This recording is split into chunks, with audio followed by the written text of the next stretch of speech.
अस्सलामु अलैकुम वरहमतुल्लाहि वबरकातुहू। उम्मीद करता हूँ कि आप सब खैरोफियत से होंगे। आज 14 अगस्त 2023 है और हम सब के लिए ये बहुत खुशी का और अजीम दिन है जिस दिन पाकिस्तान आज़ाद हुआ। इसी मुनासबत से आपकी खिदमत में अरबी के हवाले से हमारे यहाँ जो तखस्सुस फ़िल लुग़ा उलमा के लिए 1 साला अरबी तखस्सुस है, उसके मुख्तलिफ़ साथियों से आज जानते हैं कि आज के दिन के हवाले से वो अपने किन तासुरात का इजहार करते हैं अरबी ज़ुबान में। तो आइए, माज़ा तक़ूलु फ़ी हाज़ल यौम यानी यौमुल इस्तिक़लाल लिपाकिस्तान। मिनल हक़ीक़ति इन्न आबाअना क़द फ़दौ अनफुसहुम व अमवालहुम लिहाज़िहिल बल्दति कम मिन अत्फ़ालिन सारू यतामा व कम मिन निसाइन सिरना मुअल्लक़तन बिदूनि ज़िवाज व कम मिन उलमाइन अराक़ू दिमाअहुम व अला कुल्लि हालिन क़द इस्तक़ल्लतिल पाकिस्तान बिफ़ज़्लिल्लाहि तआला व बिजुहूदिल उलमाइल किराम व बिजुहूदि जमीइल मुस्लिमीन फ़नश्कुरुल्लाह तआला अला हाज़िहि निअमतिन अज़ीमतिन मुबारक फ़यजिबु अलैना अन नुनशिरद्दीन व नुबल्लिगद्दीन व अन तकून हाज़िहिल बुक़आ खालियतन मिनल फ़हशाइ वल मुनकराति वल फ़िस्क़ि वल फ़ुजूर व ममलूअतन बित्तुल्लाबि वल उलमाइ वद्दुआत वस्सलाम। शुक्रन बारकल्लाहु फ़ीक व नस्अलुल्लाह लना व लकुमुत तौफ़ीक़ वस्सदाद। ये कितना अच्छा इन्होंने पैगाम दिया है कि हमें ज़रूरी है हमारे लिए कि हम इस अज़ीम ख़ित्ते की क़दर करें और हम इस अज़ीम ख़ित्ते की इस नेमत को अल्लाह ताला का शुक्र अदा करते हुए जितना हो सकता है बुराई से और हर किस्म के गलत तरीक़ों से हम इसको पाक करें। अस्सलामु अलैकुम वरहमतुल्लाहि वबरकातुहू। माज़ा तक़ूलु फ़ी हाज़ल यौम, आज के दिन के बारे में आपके क्या तासुरात हैं? ये हमारे लिए बहुत अजीम दिन है। اليوم هو يوم مهم للغاية في تاريخ باكستان. أصبحت باكستان في 14 من أغسطس سنة 1947 دولة مستقلة من دول رابطة الشعوب البريطانية، ويرى كثير من مؤيدي فكرة استقلال باكستان أنها خلصت المسلمين من تعصب الهندوس الأعمى وتحكمهم في رقاب المسلمين. عيد استقلال سعيد ومبارك. शुक्रन बारकल्लाहु फ़ीक।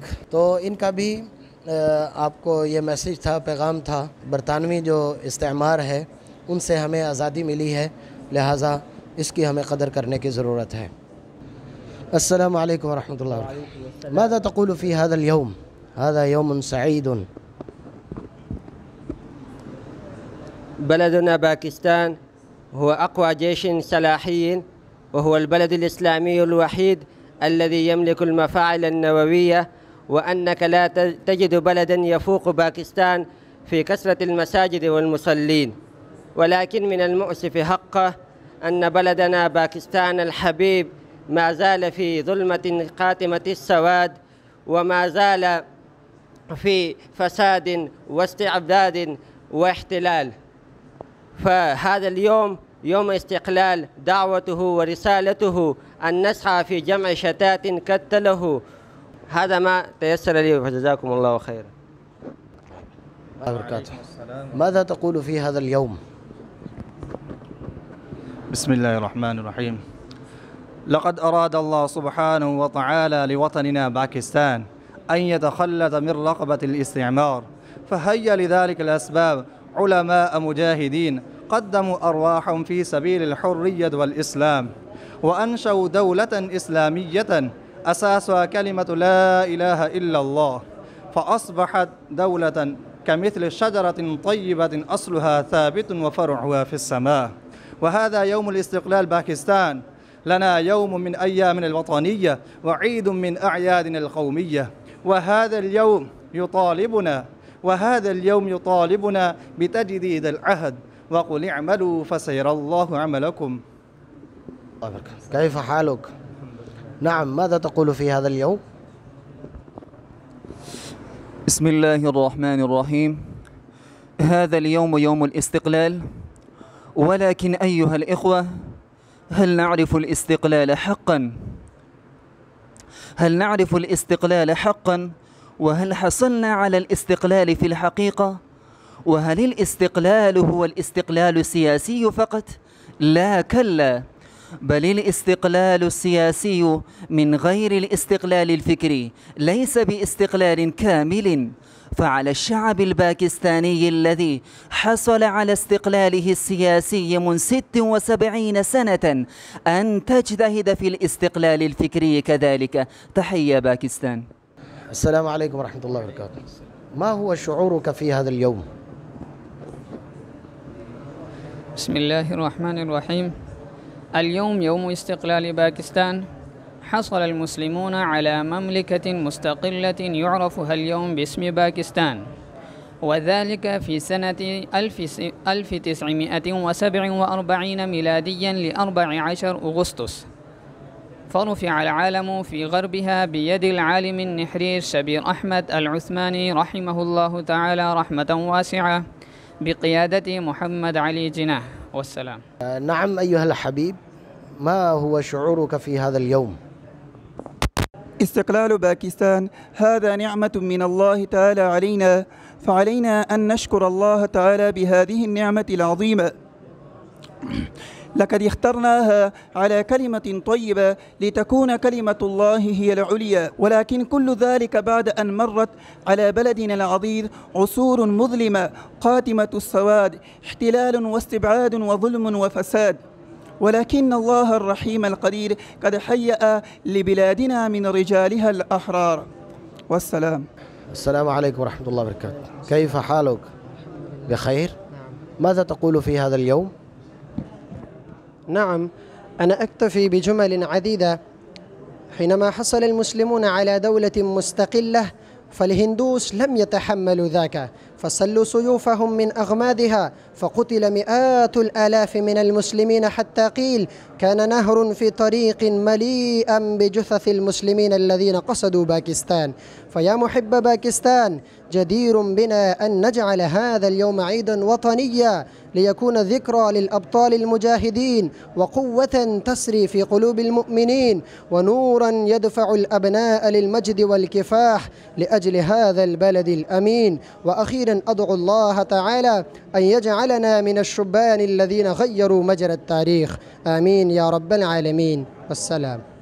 بسم الله الرحمن الرحيم. وطننا الغالي باكستان قد استقلت عن الهند في 14 من أغسطس سنة 1947 للميلاد، وفي ذاك اليوم قد سار في قلوب المسلمين تيار المسرة، وظن المسلمون أن بعد اليوم نحن نعيش في أمن وسلامة، لكن من المؤسف حقا أن يأتي أن اليوم نحن لا نجد في شتى بقاع باكستان أمنا وسلاما. ومع ذلك قد ضحى العلماء باستقلال باكستان، واستشهد كثير من العلماء، وهؤلاء الناس لا يعترفون لضحايا العلماء، ومع ذلك العلماء يتحاولون أن يجتهد للباكستان. اليوم نحن نتعاهد أن نحفظ الباكستان على أموالنا وأنفسنا. शुक्रान। ये बड़े अहम नुक्ते की तरफ इशारा कर रहे थे कि हमारे यहाँ उलमा ने बहुत सारी कुर्बानियाँ दी, जबकि आज जो जदीद तबका है वो उन कुर्बानियों का मुअतरफ़ नहीं है, तो हमें उनकी कुर्बानियों का ख्याल रखना चाहिए। अस्सलामु अलैकुम वरहमतुल्लाहि वबरकातुहू। कैफ हालुक? माज़ा तक़ूलु फ़ी हाज़ा अल-यौम?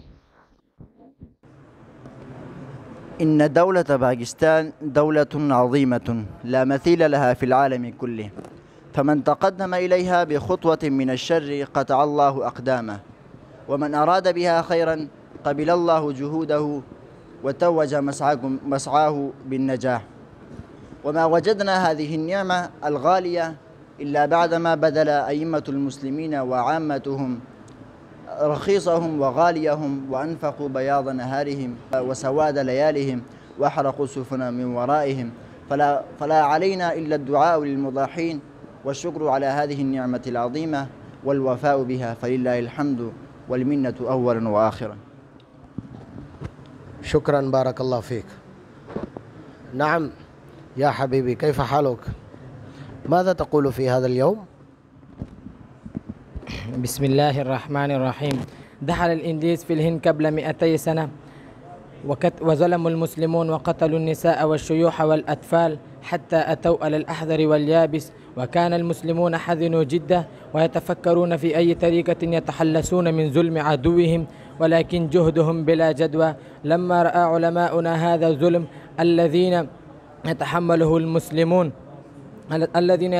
المسلمون حتى فقام العلماء وأنفقوا سواد ليلهم وبياض نهارهم حتى خرجوا من الهند وارتدوا على عقبهم، واستقلت باكستان في 14 من أغسطس في سنة 1947 للميلاد، ويعيشون المسلم فيها بحرية. والسلام.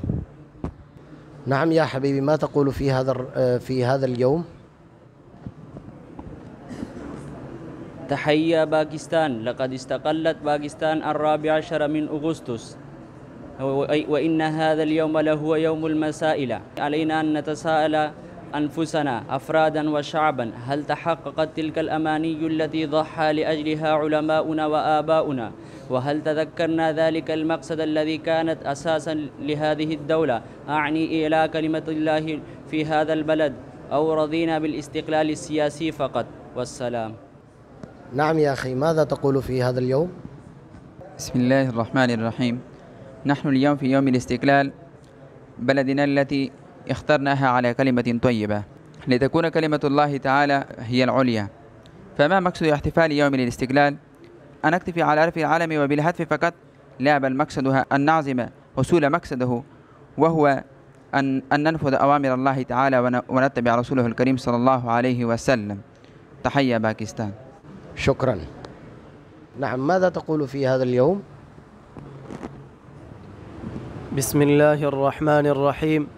أيها الإخوة الكرام، اليوم 14 من أغسطس هو يوم استقلال وطننا واستقلال شعبنا، هو يوم ذكرى الشهداء الذين ضحوا بحياتهم خلال النضال من أجل استقلال الدولة، وخلال الكفاح المتواصل من أجل الحفاظ على استمرارية وجودها. والسلام. بسم الله الرحمن الرحيم. الصورة في القلب هي باكستان، والملك على اسم مصطفى هي باكستان. اللهم احفظ من مؤامرات اليهود والنصارى والهنود، واجعله حصنا مشيدا للدين والإسلام. بسم الله الرحمن الرحيم. السلام عليكم ورحمة الله وبركاته. اليوم 14 من أغسطس يوم استقلال باكستان. ما هو مسؤوليتنا اليوم؟ إن مسؤوليتنا لهذا اليوم كبيرة جدا، أن نذكي أرواح التعاون والتضامن والإخاء، أن نأخذ العبر والدروس من الماضي لأجل العمل في الحاضر وبناء المستقبل، أن نسعى في تجسيد آمال المواطنين وأمانيهم، أن نتقدم بهذا الدولة إلى الرقي والازدهار في ظل الثوابت الإسلامية. بسم الله الرحمن الرحيم. يوم استقلال يوم سعيد، وأن أجمع حب الوطن في الأبيات. يا أيها الوطن المترامي الأطراف المستوطن في القلوب، وطني ذلك الحب الذي لا يتوقف، ذلك الحب الذي لا يتوقف، وذلك العطاء الذي لا ينضب. أنت فقط من يبقى حبه، وأنت فقط من نحبه، وأنت فقط من نحبه. تحية باكستان. بسم الله الرحمن الرحيم. يا أنجال الأمة الإسلامية، إن الاحتفال بالأعياد القومية مبعثة الشعور بالكرامة الوطنية وتمجيد الحرية وشحذ العزائم وتوجيه الهمم إلى الأعمال العظيمة المرزية بالنهوض بالأمة في كل مناحي حياتها، داخلية وخارجية، مدنية وعسكرية. तो ये मुख्तलिफ हमारे अरबी के अंदर अपने अपने जहनों के लिहाज से आपको पैगाम दे रहे थे 14 अगस्त के हवाले से। उम्मीद करता हूँ कि अरबी के हवाले से भी आपको मुफीद होगा, और इन तलबा के जो अज़ाइम हैं, जो उनके अज़हान हैं, वो भी आपके सामने आ चुके होंगे। अल्लाह ताला आप सबका हामी नासिर हो, और अरबी के साथ हमें अपना मज़बूत रिश्ता जोड़ने की हम सबको तौफ़ीक नसीब फरमाए। अगले सबक में इंशाअल्लाह ताला फिर मिलते हैं।